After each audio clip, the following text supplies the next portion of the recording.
Dor. Oke. Tanpa adanya Amon, ini hero kalau dari TLPH mereka ngebutuhin badan lebih dan crowd control sih. Itu yang nanti akan dilapisin di fase yang kedua. Jadi emang di ban lah hero-hero yang badan dan juga crowd control seperti Kalea. Dari Auroranya juga. Ini ya, ini Hayabusa masih bisa di ban karena tetap kasarnya nggak begitu percaya Baxia jungle ya. Bener-bener maksain lah Baxia jungle juga. Udah sana pakai tuh gitu ya.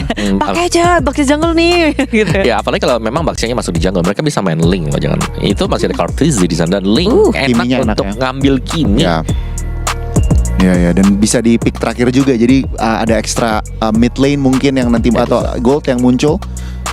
Hayabusa bener di ban. Ya udah dihabis-habisin hero-nya TNZ ya. Master the basics, apa jawabannya? Ya kalau mereka mau main strong, 3 fighter masih oke sih. Kalau memang berani buat nabrak-nabrak juga. Meskipun Cici ya udah jelas ini udah jadi direct counternya mereka sekarang. Atau ya mau main yang lebih sustain, berani gak main Alice? Wow, Alice itu juga salah satu hero kuatnya TNZ sendiri sih. Wow, itu udah ada di momen ini, game kedua harus berani gak sih Om? Berani ya, tapi kalau terlalu over juga kayak bisa kepleset ya. Keplesetnya lebih sakit nanti kalau jatuh. Benar. Badang. Iya, crowd control lagi yang mereka eliminasi ya. Karena memang lagi kurang sih sisi kanan. Tiba-tiba udah ada Cici sih. Makanya mereka ngebannya Badang ya, Romer ya. Iya, butuh yang ya ini crowd control gak sih? Gatot Kaca masih ada. Gatot Kaca oke. Iya, aku buka roam. Game pertama ya. Aku buka roam sih di sini, baru jungle. Jungle terakhir. Iya. Buka roam. Kalau lawan kayak gini bahkan main apa ya, Hylos jelek kurang. Iya sih, main Gatot Kaca aja udah paling benar. Jangan dipusingkan ya. Iya, dipusingkan. Nanti lihat lah mereka bakal bereaksi di mana. Karena 3 awalnya ini kan udah bagus banget, range-nya udah dapat. Terus juga mereka punya power buat ngestopin antara Baxianya. Mereka tinggal mikir ini Pakitonya harus diapain dulu nih. Oh ternyata tidak. Matilda. Mereka mau ada yang sulit, ngapain yang gampang. Nah, tapi kalau ada Matilda dibuka dengan tim Liquid, tank jungler, halo Fredrin masih ada. Jadi keluar nih. Bisa keluar nih kalau begini ya. Angela dan Iritel. Support lawan support. Berarti Baxianya tetap jungle. Baxia jungle, yes. Oke. Fredrin bisa nih sekarang kalau mau. Oke, tapi dari Aurora gimana Om? Suka nggak ngelihat kombinasi yang mereka tetap memaksa Baxia jadi junglernya? Aku masih suka-suka aja sih sebenarnya buat Aurora ya. Mereka masih bisa buat kontes, tinggal seberapa rapi untuk eksekusinya. Apalagi nanti kalau menginjak di late game ada Iritel yang bisa dipilih dengan Angela. Ini kan jadi kombinasi yang sakit banget ya nanti buat di late game. Dan bahkan Pakito isi Angela juga sakit sebenarnya. Banyak opsi lah. Berarti winning conditionnya gimana ini Gon untuk Aurora dengan early lagi dan lagi. Dan aku jujur ngelihat Aurora justru sekarang mereka yang harus secure early-nya. Kebalik. Karena Fredrin sesuai dengan Om bilang muncul. Ya, ini aku masih di tim Liquid ya kalau ngeliat dari draftnya juga. Apa gameplay apa ini? Ya jelas setup dari awal, mid, late gamenya mereka tertata rapi juga. Dan bahkan mereka ini kita nggak bakal melihat ada split, sudah pasti front to back semuanya. Gelut aja terus. Gelut aja main kiting, dan kiting powernya ada di Matilda. Ya.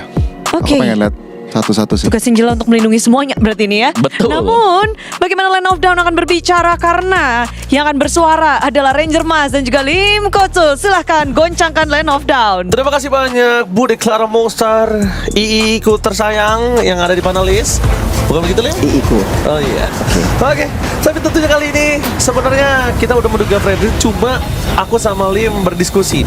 Ada beberapa hero lain yang lebih kita suka sebenarnya. Iya, karena tank jungle ya true damage lawannya kan. Betul. Alpha, Axeborg mungkin tadi bisa jadi fit juga untuk api pastinya ya. Tapi Freddy not bad sih, karena dia punya sisi yang dibutuhkan banget nih. Apalagi ini hero power dia. Benar, karena tim Liquid PH tadi sempat panelis kita juga udah bilang kan, kekurangan banget efek crowd control. Dan Freddy ini salah satu solusi. Tapi ya, kita masih ada di batch pertama nih, pembuka untuk babak knockout. 1 poin untuk tim Liquid PH. Masih ada poin yang cukup banyak bisa didapatkan Aurora Gaming. Masih 1 poin, jadi tidak harus terlalu bermasalah. Tapi di balik itu semua kita bisa menyaksikan di mana tim Liquid mereka cukup confident dengan adanya di game kedua draft mereka, karena nggak terlalu bermain agresif. Sedangkan kalau ngomongin ke arah Aurora Gaming, Gue tahu dia di late game punya Irritel Lim. Dan Angela sih. Angela ini sangat kuat banget. Cuma di EXP-nya ini mereka punya Sanford sih, yang bisa pegangin jungle mereka. Iya. Gua tahu juga sih dari Sanford juga salah satunya untuk megangin jungle, plus bisa juga sih kalau memang pengen ke arah Sigibum nanti.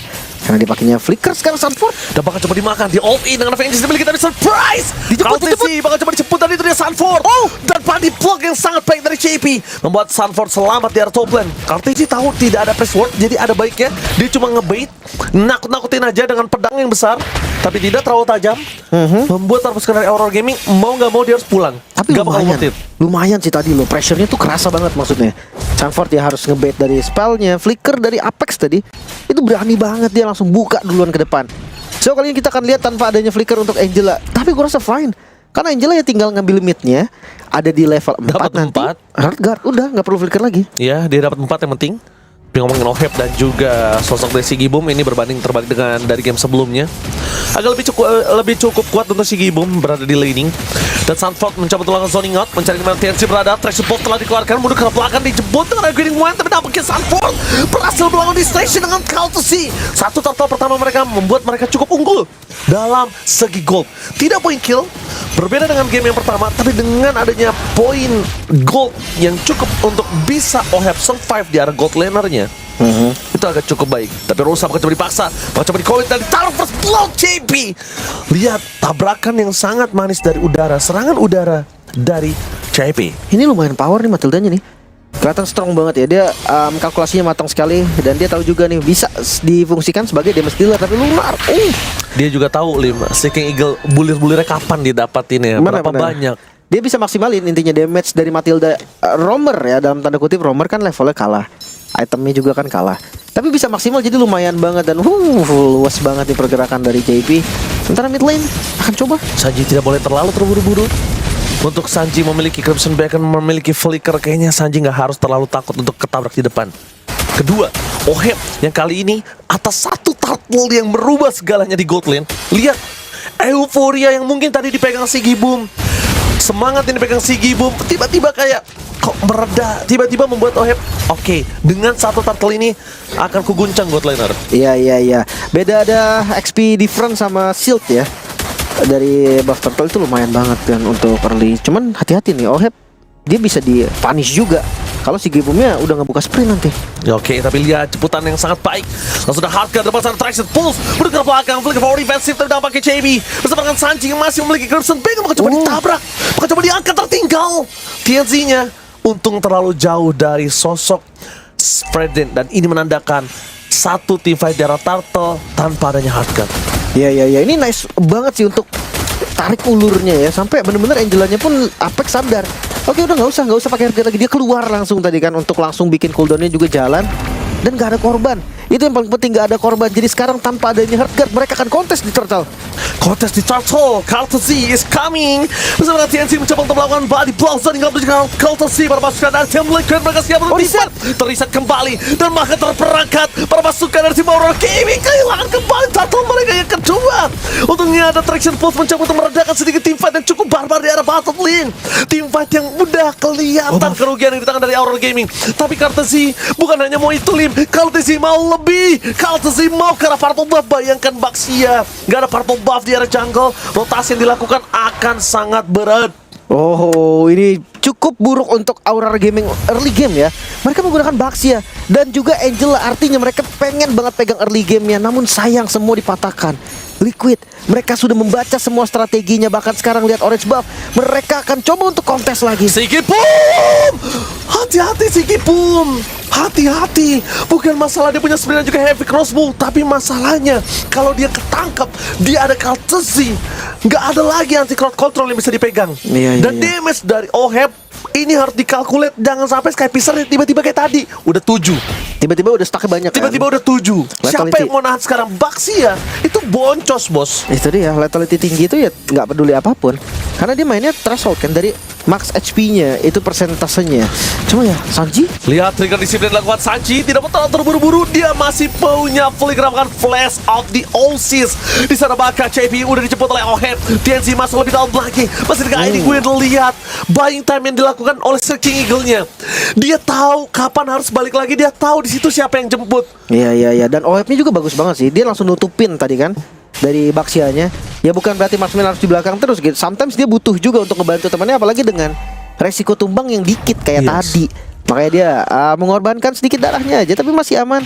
Dan ini pertanyaan untuk Aurora Gaming nih. Kalau mereka memang pengen early, tapi early-nya gagal, sanggup nggak mereka nahan untuk mid to late game-nya? Gua ngeliat malah Aurora Gaming justru nggak ada gameplay yang dia mainkan untuk saat ini. Mereka kehilangan banget tempo mereka. Mereka nggak tahu apa yang harus mereka lakukan. Mereka kehilangan objektif, mereka laningnya mereka lupa kalau mereka punya hero late game.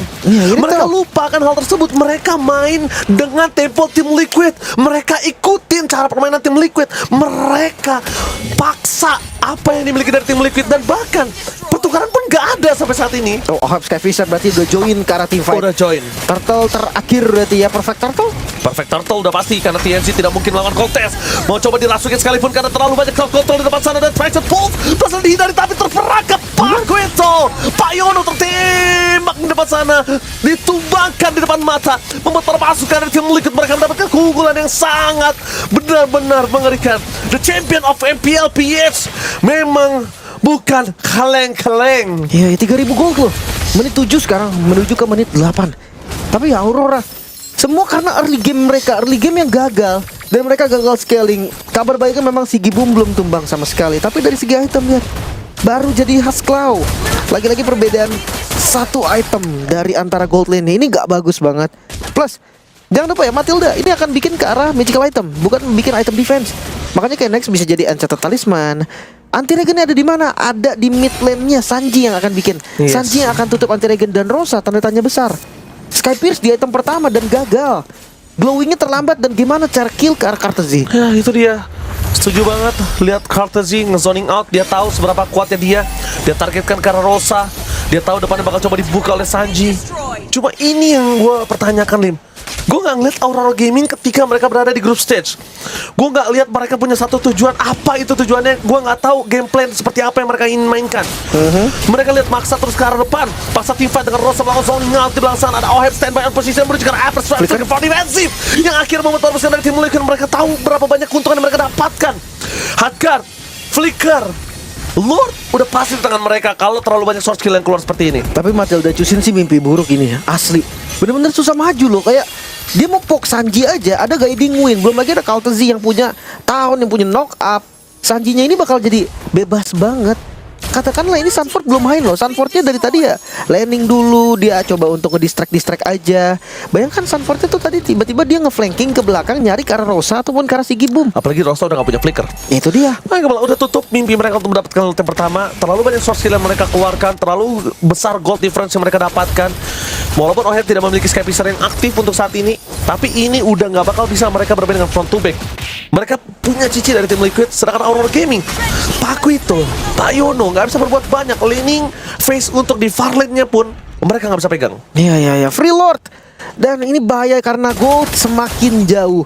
6.500 sebelum Lordnya muncul, sebelum dapetin inner turret bahkan di mid dan juga bottom lane. Sekarang winning condition dari Aurora Gaming lumayan tertutup. Karena ya lagi-lagi mereka cuma bisa memanfaatkan late game, di mana si Gibumnya nanti udah jadi mungkin minimal 3 item aja. Sementara nunggu 3 itemnya itu lumayan berat juga. Plus tim Liquid mereka nggak akan kasih farming sama sekali, mereka akan terus kasih gempuran. Dan Rosa harus hati-hati juga. Rosa hati-hati, dan Sanji untuk mendapatkan Sanji, lihat berapa banyak source skill mereka dapatkan dan nggak kegapai. Ini Sanji di game ini benar-benar untouchable. Dia benar-benar untouchable, dan lihat Kartezi mau main di depan, damage pun gak cukup. Si Gibum nggak mampu untuk ngepoking sedikit pun. Iya, masih ada pasif volley defense ya. Harus hati-hati juga tim Liquid, mereka nggak boleh ngasih celah sama sekali kalau memang mau menutup game ini dengan match point untuk mereka. Wow, lihat dia top lane. Di arah top lane mereka memaksa dapetin 2 tembakan surprise. Berjuang belakang Apex 47 terperangkap, tapi tampaknya TNC menutup arah pasukan dari tim Liquid terlepas lebih dari Apex Sword.